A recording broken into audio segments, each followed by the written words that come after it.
I watched the progress bar hit 100% deleted. All my work, 6 months of code, data analysis, late nights, and weekend debugging sessions, gone in a single deliberate click. "Next time, maybe you'll remember who's in charge," Colton Drake said, leaning back in his expensive leather chair with that smug expression I had come to despise over the past year.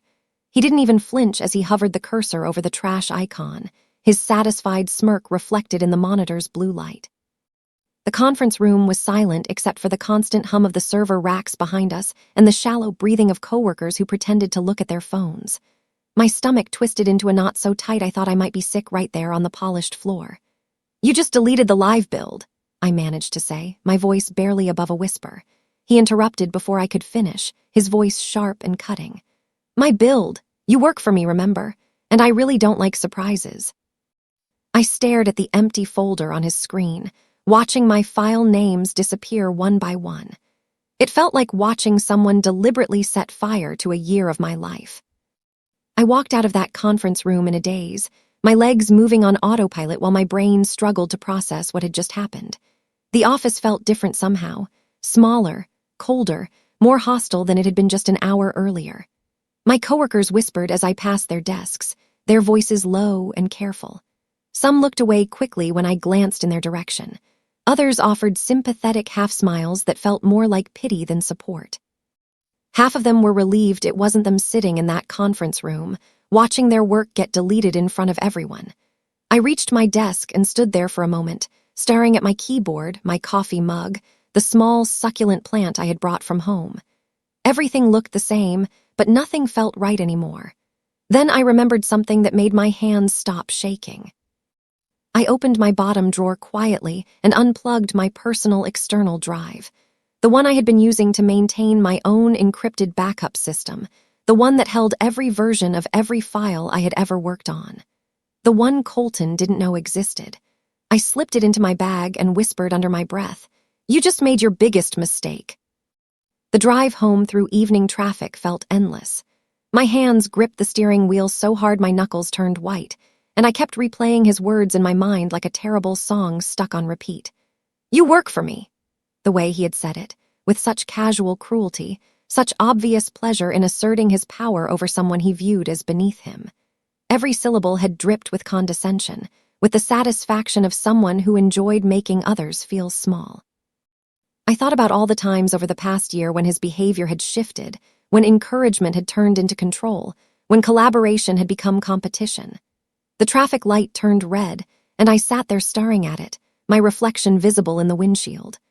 By the time I finally pulled into my apartment complex parking lot, the initial shock had faded completely.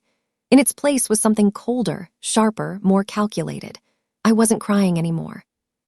I wasn't even angry in the hot, reactive way that makes people do stupid things. I was calm, focused, strategic, and I was already planning my next move with the kind of precision I usually reserved for debugging complex code. I spent that evening thinking back to my first day at the company, trying to pinpoint exactly when everything had changed. Colton had been charming initially, almost supportive in those early weeks. He had praised my work in team meetings, forwarded my emails to upper management with complimentary notes, even mentioned mentoring me for future leadership opportunities. I had believed him. I had trusted that his interest in my career was genuine rather than strategic. The shift started subtly, so gradually I didn't recognize it at first. The first time I had outperformed him in front of the leadership team, solving a critical system failure that he couldn't figure out, his demeanor had changed almost imperceptibly. The compliments became backhanded. "Great work, though maybe run it by me first next time." The guidance transformed into micromanagement. The collaborative atmosphere he had created became suffocating control. Every success I achieved seemed to threaten him somehow, as if my competence somehow diminished his authority. I realized, sitting there in my apartment with my laptop open, that he had never actually wanted to mentor me. He had wanted to contain me, to make sure I never outshone him or made him look unnecessary. I opened my laptop and logged into my private server, a secure cloud system I had set up using my own resources months ago when I first started noticing Colton's controlling behavior. Every version of my code was there, safe and pristine, and completely outside the company's network. I scrolled through folders containing the AI integration system the company depended on for their major client contracts. The system I had built from scratch. The system I had maintained through countless updates and optimizations. The system I had debugged at 2 in the morning when critical failures threatened major accounts. They didn't know how much they relied on my work, on the infrastructure I had created, and the knowledge I held about how everything functioned beneath the surface. Colton certainly didn't understand the technical details. He was a manager who had risen through networking and politics rather than actual skill. He could delete files from the company server, could humiliate me in front of colleagues, could try to erase my contributions. But he couldn't touch what I had protected. The backups were mine, encrypted with my own security protocols, accessible only through my credentials. And right now, they were the only complete versions of the system that existed anywhere. Monday morning arrived with a flood of panicked messages. I woke up to my phone buzzing constantly with notifications, texts, emails, Slack messages from coworkers I hadn't heard from in weeks. The project wouldn't launch. Files were corrupted or missing entirely. Critical functions were throwing error messages that nobody understood how to fix. Clients were threatening to pull their contracts and move to competitors. The entire system was collapsing, and Colton was apparently losing his mind trying to figure out what had gone wrong. Former colleagues sent me screenshots of the internal chaos, Slack channels full of confusion and blame, emergency meeting notifications, Colton's increasingly desperate messages asking if anyone knew how to access the old versions or restore the deleted files. I sat in my bed reading through the messages with a strange sense of detachment. Part of me felt vindicated watching the natural consequences of his actions play out so quickly. Another part felt almost sad about the unnecessary destruction he had caused through ego and insecurity. I didn't respond to any of the messages. I just watched the chaos unfold from a safe distance, sipping my coffee and waiting to see what would happen next. Karma, it seemed, had decided to start working early. My phone rang 3 times before lunch. All 3 calls were from Colton. I watched his name appear on my screen, watched the call go to voicemail, then appear again minutes later. After the 3rd missed call, he switched to texting. "Hey Kaya, could you stop by the office for a quick consult? We seem to be having some technical issues with the system integration." His tone was casual, almost friendly, like he hadn't just publicly humiliated me and deleted 6 months of my work 3 days earlier. Like he expected me to drop everything and rush in to save him from the consequences of his own actions. I read the message twice, then set my phone face down on my kitchen counter. I left him on read, watching the little notification show that he could see I had opened his message but chosen not to respond. Let him wait. Let him wonder. Let him experience what it felt like to need something from someone and have that person simply choose not to help. The power dynamic had shifted, and he was just beginning to realize it. My silence was more powerful than any angry response could have been. By Monday afternoon, Colton had escalated his strategy. He sent an email to upper management with me copied, claiming that my reckless development methods and failure to follow proper backup protocols had caused a critical data loss that threatens multiple client relationships. I read the email 3 times, my jaw clenching tighter with each pass. He was trying to make me the scapegoat for his own destructive decision, trying to rewrite history so that I became the villain in a story where he was the victim of my supposed incompetence. I took a deep breath, opened my own documentation folders, and pulled up the logs I had been carefully maintaining. Timestamps showing exactly when he had deleted the files. Screenshots of the deletion confirmation dialogue with his username clearly visible. Email threads where I had explicitly warned him about the risks of removing files from the live server without proper backups. Video recordings from the security cameras that showed him deliberately emptying the trash folder after I had left the conference room. Every piece of evidence was organized, dated, and ready to present. I didn't send anything yet. I just saved it all in a folder labeled Receipts and waited for the right moment. My friend Raina from the accounting department messaged me privately that evening. "Kaya, I don't know if anyone's told you, but he's blamming you in front of the executives, like actively throwing you under the bus in meetings." I stared at her message for a moment, then typed my response carefully. "Good. Then he'll have to explain why the system he supposedly rebuilt just failed its security audit. There was a long pause before she replied with several shocked emojis. Before I could respond further, a LinkedIn notification appeared on my phone. Corrine Hale, the major client whose account depended on the system Colton had destroyed, had sent me a direct message. Kaya, I need to speak with you urgently about the project's status. Your manager is giving me responses that don't match the technical reality I'm seeing. Can we talk privately? My heart started racing. This was the moment that could change everything. Corrine wasn't just any client. She represented almost 40% of the company's annual revenue. If she pulled her business, the entire company would be in serious trouble. I replied immediately. Yes, I'm available to talk. When works for you? Corrine called me 20 minutes later, and I could hear the frustration in her voice from the first word. What happened to the stability build you promised me 3 weeks ago? The system is throwing errors constantly, and nobody at your company seems to know how to fix anything. I hesitated, weighing my options carefully. I could protect Colton, could make excuses and try to smooth things over professionally, or I could tell the truth. He deleted it, I said quietly but clearly. My manager deleted the entire project to prove a point during a team meeting. There was a long silence on the other end of the line. When Corrine spoke again, her voice was cold and sharp. He did what? I explained the situation calmly and factually, without emotion or embellishment. I told her about the public humiliation, about the deliberate destruction of work he knew the company depended on, about his attempts to blame me for his own actions. When I finished, there was another pause. Can you fix it? She asked. If I hire you directly as a consultant, can you restore what was lost? I took a deep breath. This was the moment that would define everything that came next. Yes, I said, but only under specific conditions. Corrine and I negotiated terms over the next hour. She offered me a private contract to repair the damage and restore the system functionality her business depended on. The pay was generous, more than double what I had been earning as a salaried employee. But I added one crucial condition that made her pause. All restored code runs under my new consulting license, I explained.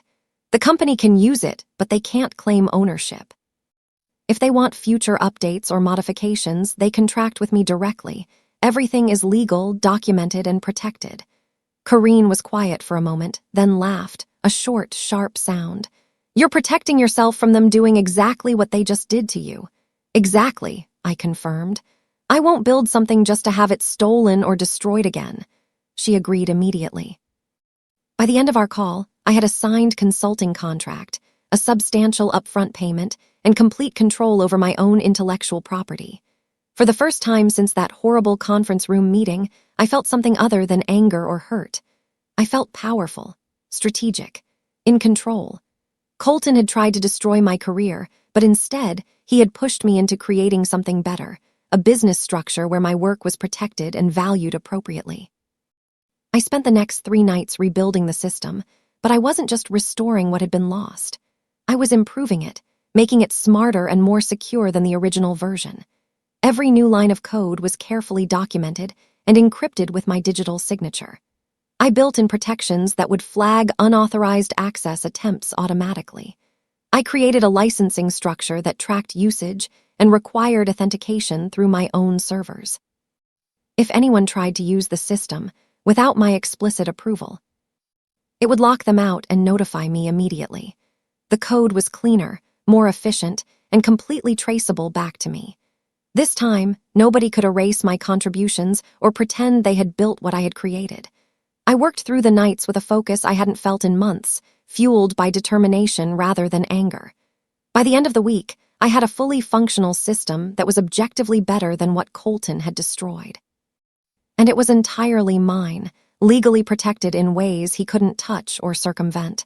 When I finally submitted the finished product to Corrine, she reviewed it quickly and sent back a single message. This is exactly what we needed. Thank you. Back at the company office, which I monitored through messages from former colleagues, Colton was apparently unraveling. Clients were threatening lawsuits over missed deadlines and broken promises.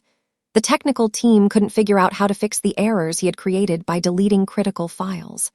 Upper management was demanding explanations he couldn't provide. His carefully maintained image of competent leadership was cracking under pressure he hadn't anticipated. He held emergency team meetings where he told everyone, "We're handling this internally," while his hands visibly shook and sweat beaded on his forehead. The same intern who had once admired his confident demeanor started messaging people privately, saying he's completely losing it.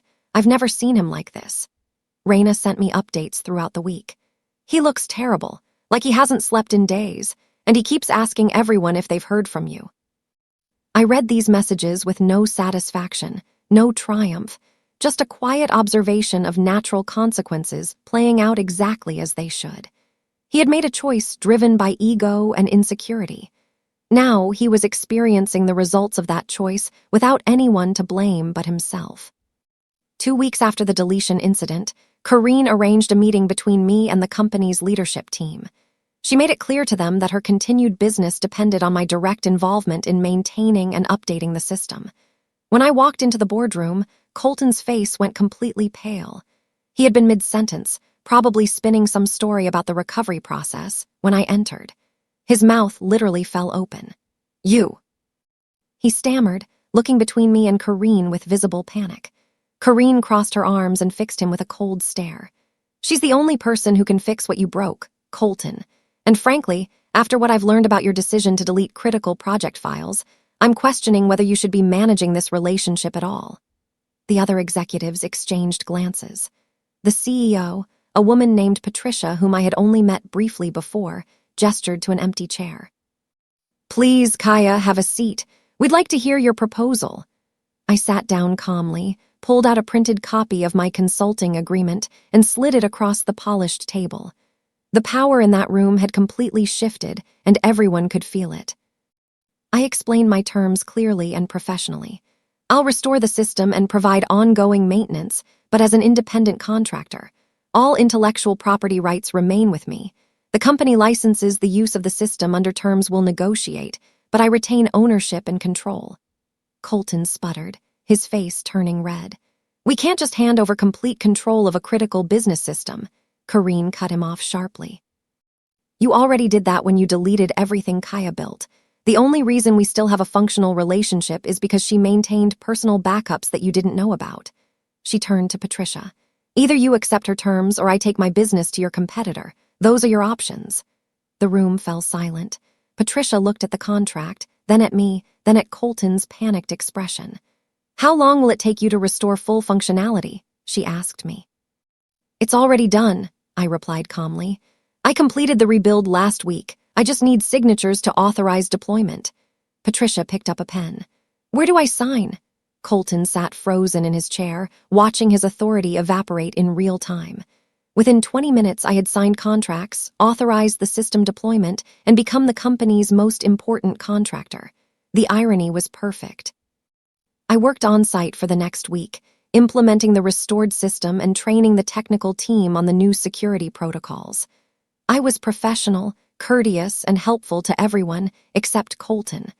I didn't ignore him exactly, but I didn't defer to him either. When he tried to give me instructions, I politely reminded him that I was a contractor now, not his employee.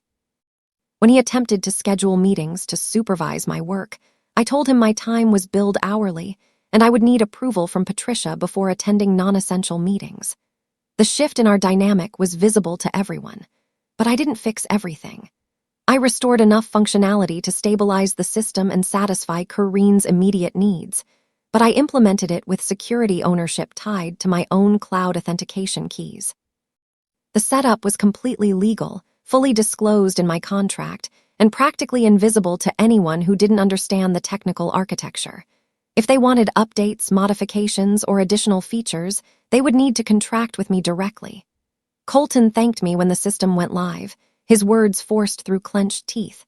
I smiled politely and went back to my work. Revenge didn't need to be loud. It just needed to be thorough. The following week, the board held a quarterly review meeting where they discussed the recent crisis and recovery. They praised my work extensively, calling the system restoration a remarkable achievement under difficult circumstances. Karine attended remotely and added her own commendation, specifically mentioning my professionalism and technical expertise. Colton sat at the table, trying to look relevant, and attempted to take credit midway through the presentations. "I'm glad we were able to supervise this recovery effectively," he said, using that vague "we" that managers deploy when they want credit without responsibility. "The collaborative effort really demonstrates our team's resilience." Patricia turned to him with a sharp look. "Colton, I'd like to see the technical documentation for the recovery process. Can you provide that?" He fumbled with his laptop, clearly not expecting the request. "I'll have my team compile that and send it over. I have it here," I interjected calmly, pulling up the documentation on the projection screen. Every page displayed my new watermark in the footer. "Property of Lorne Systems, all rights reserved." The silence in that room was absolutely delicious. Every executive could see clearly who had actually done the work and who owned the intellectual property that now ran their critical business systems. Colton's composure cracked completely in the days following that meeting. He called an emergency team session and accused me of stealing company files and sabotaging internal systems. His voice actually cracked as he spoke, his usual confident authority replaced by obvious panic. "She's taken intellectual property that belongs to this company and locked it behind her own security protocols," he insisted to Patricia. "This is theft." Patricia called in the IT director, who reviewed all the timestamps, access logs, and deletion records. The evidence was undeniable and damning. The IT director's report showed clearly that Colton had deliberately deleted the original files from the company server, that I had built the new system using my own resources and time, and that every action I had taken was documented and legal. HR launched a formal investigation into his decision-making process and his attempts to blame me for his own mistakes. I watched him realize that his career was collapsing, that the story he had tried to create, where I was the problem employee and he was the victim, had been completely disproven by objective evidence. His hands shook during meetings now. His confident smirk had been replaced by visible anxiety. The transformation was stark and irreversible. I completed my contract obligations 3 weeks later and submitted my final invoice. It was substantial, weeks of work billed at contractor rates, with additional fees for emergency response and intellectual property licensing. The company paid without question because they had no choice. Their business depended on systems I now controlled. I left the building on a Friday afternoon, walking down the same hallway where I had once been humiliated in front of my peers. But this time, everything was different. People nodded respectfully as I passed. Several colleagues stopped me to say congratulations or to ask if I was hearing. Even the intern who had smirked during my original confrontation with Colton now avoided making eye contact. I wasn't their employee anymore. I was a successful contractor who had turned a devastating setback into a strategic advantage. The whispers that followed me down the hallway weren't pity anymore. They were admiration, curiosity, maybe even a little envy. I walked out through the glass doors into the afternoon sunlight, carrying my laptop and my personal drive, knowing I would never return to this building as anything less than an equal negotiating partner. An internal memo leaked to the industry press the following week.